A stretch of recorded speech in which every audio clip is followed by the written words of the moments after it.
Shama harka fuunee kabajamtootaa fi jaalatamtoota hordoftoota qaroo miidiyaa oduu fi odeeffannoowwan keenya kan guyyaa har'aatiif qabannee isiniif dhiyeessina. Oduu fi odeeffannoowwan keenya kan guyyaa har'aatiif qabannee kan biyya keessaa fi biyya alaatis isiniif kan dhiyeessinu ta'a. Hanga xumuraatti nu waliin akka turtan isin affeera. Televezyiinii EBS fi Burtukaan Tamaskeen dabalatee namoota 16 irratti himannaan 3 banamuun dhagahame. Televezyiinii EBS fi dhaabbata abbaa qabeenyummaa isaa kan EBS waliin tokko ta'e kan biraa irratti sirna jibbinsaa yookaan hawaasa jibbinsaa fi odeeffannoo sobaa tamsaasuudhaan himatan kan irratti baname yommuu ta'u, himata kanaanis Ma'aazaa Muhammadii fi Burtukaan Tamaskeen dabalatee namoonni yookaan shakkamtoonni 6 himata shororkeessummaa irratti banamuun dhagahamee jira.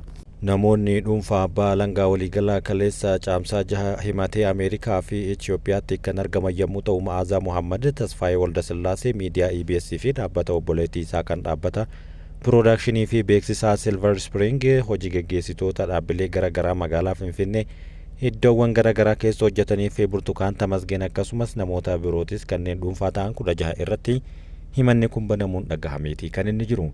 Himannaan kun kan dhiyaate dookumentarii sagantaa televezyiinii EBS boqonnaa haaraa jedhamu irratti bitootessa 14 bara 2017 akka lakkoofsa Itoophiyaatti tamsa'ee hordofee kan ta'e yommuu ta'u, sagantaan kun bara 2013 barattuu yuunivarsiitii waggaa lammaffaa osoo jirtu namoota dhuunfaatiin butamtee gudeedamte jechuudhaan seenaa Burtukaan Tamaskeen televezyiinii EBS'tiin kan tamsaase yommuu ta'u, namoota hedduu biratti dheekkamsa kan kaasee fi battaluma sanatti qilleensarraa kan kaafamedha jedhama. Kana hordofuun dookumentarii miidiyaalee mootummaatiin waa'ee seenaa ishee dhugaa irratti hojjetame yaada EBS'if kennitee guutumaan guutuutti soba akka tahee fi namoonni dhuunfaa qophii dookumentarii sobaa kana duuba jiru jedhaman kanneen biyya keessatti argaman to'annoo seeraa jala ooluu isaanii ifa ta'eetiin ture. Dhaddacha guyyaa kaleessaa waaree booda oolen himatamtoonni mana murtii ol aanaa federaalaa dhaddacha ramaddii lidataa kan yakka farra shororkeessummaa ilaalutti dhihaachuudhaan gocha yakkaa kana keessatti hirmaachuu isaaniitiin himatamaniiti kan isaan jiran. Abbaa alangaa himatamtoonni 1 hanga 6 seera yakkaa bara 1996 keewwata 32 muraa 1 A fi B fi akkasumas labsii lakkoofsa 1176 muraa 2012 keewwata 3 muraa 1 A jalatti muramee darbuudhaan yakka farra shororkeessummaa raawwate jechuudhaan himateera.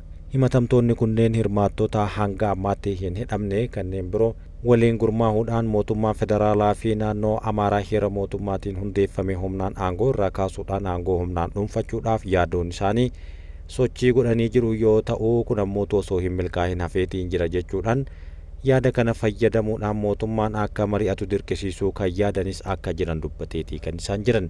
Kaayyoo kana galmaan gahuudhaaf himatamtoonni barattoota Oromoo Yuunivarsiitii naannoo Amaaraa adda addaatti baratan irratti haleellaa hamaa raawwachuudhaan dabaree isaaniitiin dhalattoonni Oromoo Amaaraa irratti Oromiyaa keessatti keessattuu warra barataa jiran irratti miidhaa akka geggeessan jechuun kanaanis lubbuu fi qabeenya uummataa balaa guddaadhaaf saaxiluudhaan jeequmsa guddaa biyyattii keessatti uumuudhaaf shira xaxaa turan jechuudhaan himannaan kun irratti ibsameeti kan inni jiru. Fulbaana bara 2017 akka lakkoofsa Itoophiyaa jalqaba bara kanaa jechuun hanga bitootessa bara 2017tti himatamtoonni dirqama biyya keessaa fi biyya alaatiif kennameef carraa gaarii ta'e itti fayyadamuudhaan ol'aantummaa seeraa Itoophiyaa booressuu, lubbuu dhala namaa irratti gaaga'ama geessisu, mootummaan biyyattii haala tasgabbaa'aa ta'een akka hin bulchine dhorkuu, tokkummaa fi birmadummaa biyyaa diiguudhaaf socho'aa turuu isaanii hubachiiseeti kan inni jiru. Haaluma kanaan himatamtuun 6ffaan Yuunivarsiitii Dambidolloo barattuu osoo jirtu akka waan butamtee gudeedamtee fakkeessite. Himatamtoonni kunneen eenyummaa sobaa fayyadamuudhaan dabalatee faayinaansii akkasumas karooraa fi raawwii gocha kana irratti hirmaachuu isaaniitiin yakka shororkeessummaatiin ishee waliin akka himatamanis dubbatamee jira. Galmeen lammaffaan himatamtoota 7 hanga 11 irratti dhihaate yoo ta'u, tumaalee seera yakkaa bara 1996 keewwata 32 muraa 1 A fi 34 muraa 3 akkasumas 46 fi labsii lakkoofsa 1185 muraa 2012 si ittisaa fi haasawaa jibbinsaa odeeffannoo sobaa keewwata 4 fi 7 akkasumas muraa 4 jalatti cabsuun himatamanii kan jiranii fi himatamaan 7ffaan televezyiinii EBS yoo ta'u, himatamaan 8ffaan dhaabbata Silver Spring dhaabbata obboleettii EBS ta'uunis ibsamee jira. Kunis abbaa sagantaa seenaan himatamtuu 6ffaa itti tamsa'e yoo ta'u, himatamtoonni biroo qindeessitoota sagantichaa ta'uun kan eeramee fi galmee 3ffaan himatamtoota 3ffaa, 6ffaa fi 12ffaa hanga 16ffaa irratti dhihaate yoo ta'u himatamtoonni seera yakkaa bara 1996 keewwata 32 muraa tokko A fi B akkasumas 33 fi labsii yakka malaammaltummaa lakkoofsa 88 tokko muraa 2007 keewwata 9 muraa 2 cabsuudhaan himatamaniiti kan isaan jiran. Hirmaattonni kunneenis aangoo seeraan ala fayyadamaniiru jechuudhaan himanni biraas irratti himatamee kan jiruu fi manni murtichaa namoota dhuunfaa dhimma kanaan wal qabatee shakkamanii to'annoo jala oolan 4 mirga wabiitiin akka gadhiifaman ajajeera. Kana malees falmii bitaa fi mirga dhageeffachuudhaan guyyaa caamsaa 2017 akka lakkoofsa Itoophiyaatti beellama isaa kan biraa kenne. Abbaan taayitaa miidiyaalee Itoophiyaa sagantaa dookumantarii boqonnaa haaraa torbaaniin televezyiinii ABS irratti tamsa'u yeroodhaaf akka addaan citu murteessuun isaanii yaadatama. Horsiisee bultoonni Oromoo fi Affaar lola gidduu isaanii ture wal jalaa fudhatan waliif deebisan. Naannoo Affaaritti kan argamu aanaa Amibaaraa fi godina Harargee Lixaa aanaa Gumbii Bordoddii daangaa walii kan jiran yommuu ta'u hawaasni gama lamaaniitu horsiisee bultoota ta'uun beekamaadha. Hawaasni lamaan sababa daangaa fi dheedicha lafaatii yeroo garagaraatti lolli gidduu isaaniitti uumamaa kan turee fi namarraa miidhaan gahuu fi beelladoota wal jalaa oofuun fudhachuu waan yeroo garagaraatti irra deddeebiidhaan isaan mudatudha. Itti gaafatamaan waajjira kominikeeshinii godina Harargee Lixaa obbo Faared Isaaqaa akka himanitti hawaasni gama lamaanii yeroo garagaraatti sababa lafa dheedichaatiin walitti bu'iinsi isaan gidduutti kan uumamu jechuun ragaa bahan.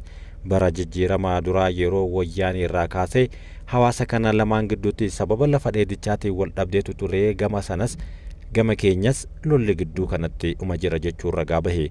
Tibbana qindeessummaa dhaabbilee miti mootummaa lamaatii fi deeggarsa qaamolee mootummaa gama lamaaniitiin taasifameen loon hawaasni wal jalaa fudhatanii fi waggaa tokko oliif ture akka waliif deebisanis himanii jiran.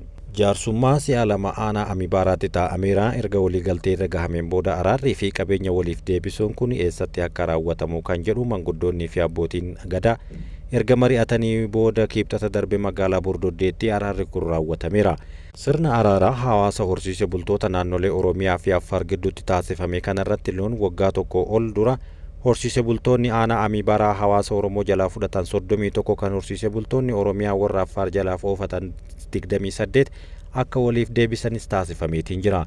Kana malees hawaasni horsiisee bulaa naannolee lamaanii yeroo lolli isaan gidduutti mudatee turetti meeshaalee waraanaa wal jalaa fudhatanii tures sirna kanarratti waliif deebisuu isaanii obbo Faarid dubbataniiru. Dibdee sababa lafa dheedichaatiin naannoo daangaa naannolee lamaanitti yeroo garagaraatti mudatuun alatti yeroo ammaa sochii qaamolee hidhatanii naannawaa kanneenitti kan mul'atu waan ta'eef hawaasni gama lamaanii nageenya isaanii waliin ta'uudhaan akka tikfachuu qabu yoo eeran horsiisee bultoonni naannoo Affaar yeroo garagaraatti gama aanaa Gumbii Bordoddee fi Fantaallee akkasumas mi'eessuudhaan yeroo garagaraa lafa dheedichaa babal'ifachuudhaaf dhibdeen uumamaa turuun isaanis kan yaadatamu jechuun dubbataniiti kan isaan jiran. Pirezidaantiin Somaaliilaand Hargeessatti bakka bu'aa ol aanaa Itoophiyaa waliin mari'atuun dhagahame hariiroo gamlamee fi tumsa naannawaa cimsuufis jedhaniiran. Pirezidaantiin Somaaliilaand Abdurrahmaan Muhammad Abdullaahi yookaan Eroo hoogganaa qoonsilaa Itoophiyaa Somaaliilaand Hargeessatti argamu Ambaasaadar Tashoomaa Shundee masaraa isaanii magaalaa Hargeessaatti argamutti simachuudhaan dhimmoota gamlamee irratti waliin akka mari'ataniif godhaniiru. Aangaa'onni lamaan marii kaleessa caamsaa 6 taasisaniin hariiroo dippiloomaasii yeroo dheeraa Somaaliilaandii fi Itoophiyaa gidduu jiru cimsuu fi tarkaanfiiwwan fudhataman bal'inaan kaasu Hoorni Dippiloomaat gabaasee jira. Mariin kun kan gaggeeffame pirezidaantichi haala biyyattii irratti haasawa paarlaamaa biyyattiitiif taasisan irratti gara Itoophiyaatti daawwannaa hojii taasisuudhaaf qophii taasifamaa jiru beeksisuu isaanii hordofeeti jedhama. Walgahii kana irratti pirezidaant Abdurrahmaan Muhammad Abdullaahi waliin ministeera dhimma alaa fi tumsa idil addunyaa Somaaliilaand Abdurrahmaan Daahir Aadan argamanii jiru. Marii isaanii irratti gamalachuu tumsa gamlamee cimsuudhaaf kutannoo qaban irratti irra deddeebiidhaan kan mirkaneesse yommuu ta'u mariin akkanaa gaggeeffamuun barbaachisaa ta'uu kaasuu isaanii gabaasichi kun eereetii kan inni jiru. Naayijeeriyaan meeshaalee Awurooppaa irratti dhorkii keette. Pirezidaantiin biyyattii Boolaa Tinubuun ministeerota bittaa mootummaa kanneen waliin ta'uudhaan kutaalee hojii fi ejensiiwwan dhaabbilee meeshaalee garaagaraa dabalate Naayijeeriyaa keessatti kan oomishamuu danda'an biyyattiin alaa galchuun dhorkamaadha jechuun kaa'aniiru.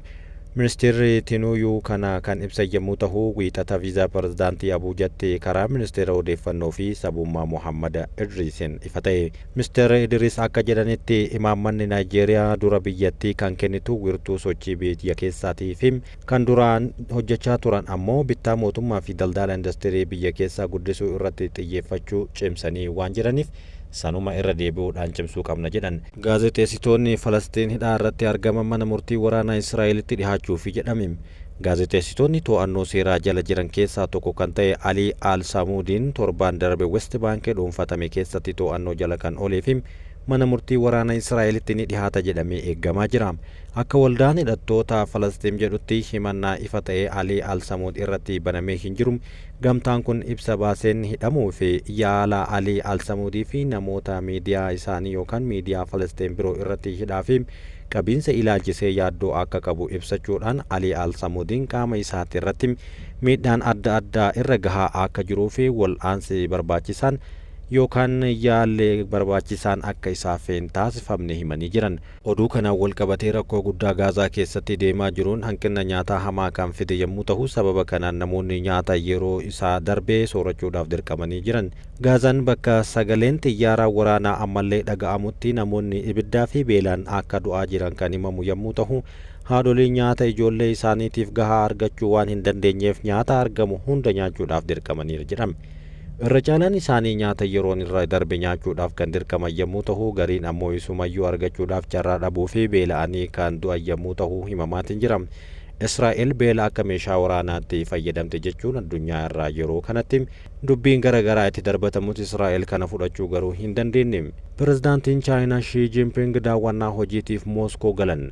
Pirezidaantiin Chaayinaa Shii Jinping daawwannaa hojiitiif Raashaa Mooskoo yeroo galan waggaa 80ffaa guyyaa injifannoo Raashaa irratti hirmaachuudhaaf kan Mooskoo galan ta'uun dubbatamee jira.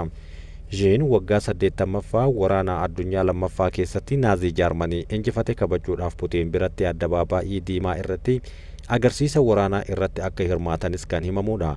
Kana malees jilli Chaayinaa turtii isaa keessatti dameelee garaagaraa irratti waliigaltee ni mallatteessa jedhamee eeggamaa jira. Hooggantoonni lamaan dhimmoota biyyoota lamaanii waraana Yukureenii fi Raashaa akkasumas hariiroo Ameerikaa waliin qaban irrattis ni mari'atu jedhamee eeggamaa jira jechuun Kremlin beeksiseetii kan inni jiru. Miidiyaaleen Chaayinaa akka gabaasanitti daawwannaan pirezidaantii Chaayinaa Shii Jinping Raashaatti taasisan hariiroo biyyoota ollaa lamaan gidduu jiru daran kan cimsudha jechuun galateeffatanii jiran. Biyya michuu Raashaa kan taatee fi yeroo garaagaraatti waraana isaaniitti deeggarsaan kan ergaa turte Kooriyaan Kaabaas irratti argamuu dhabuu isaanii hanga ammaatti wanti isaan ifa godhan kan hin jirre ta'us haalaan eeggamaa jiraachuun ni beekama.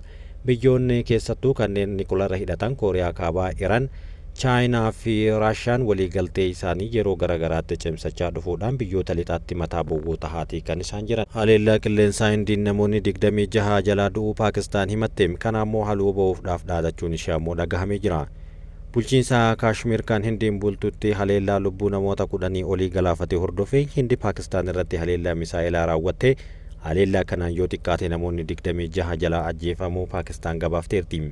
Hindi buufataalee Paakistaaniif bulchiinsa Kaashmir kan ta'an Paakistaan jala kan jiru 9 irratti haleellaa qindaa'aa misaa'ilaa raawwachuu ishee kan beeksiftee fi Paakistaan iddoowwan 6 Hindiin haleellamuu amanuudhaan ofiifis jeettiiwwan waraanaa Hindii sharrukuttee kuffisuu kan ibsitee fi Hindi waa'ee kanaa garuu osoo hin dubbatin haftee jirti. Yeroo ammaa kanatti wal waraanuun biyyoota addunyaa gidduutti haalaan kan adeemaa jiru yommuu ta'u, kun ammootu adda kan taasisudha.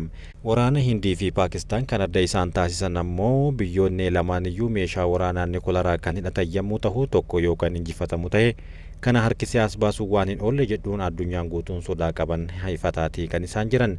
Waraanni iddoowwan 6 Hindiin haleellamuu amane kunis gara fuulduraatti kana haaloo ba'uudhaaf gocha cimaa fudhachuu qaba jechuudhaan dhaadannoo isaanii kan kaasan yommuu ta'u, warri Paakistaan addunyaan guutuun qophiidhaan eegaa jiraachuun himamaa jira. Waraanni Hindii naannoo daangaatti haleellaa humnoota Paakistaaniin namoonni 10 ajjeefamuu kan ibsee fi Paakistaan ammoo namoota 26 jalaa ajjeefamuu fi 46 ammoo madaahuu ibsiteerti.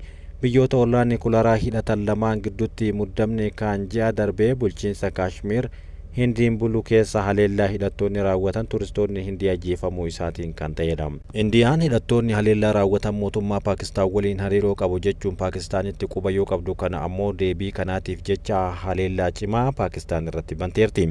Gama Paakistaanis yeroo ammaa kana qophiin gahaan taasifamaa kan jiruu fi deebii kana kennuudhaaf ammoo qophaa'aa akka jiranii fi dhaadannoowwan garaagaraas dhageessisaa akka jiran ni beekama. Kabajamtootaa fi jaallatamtoota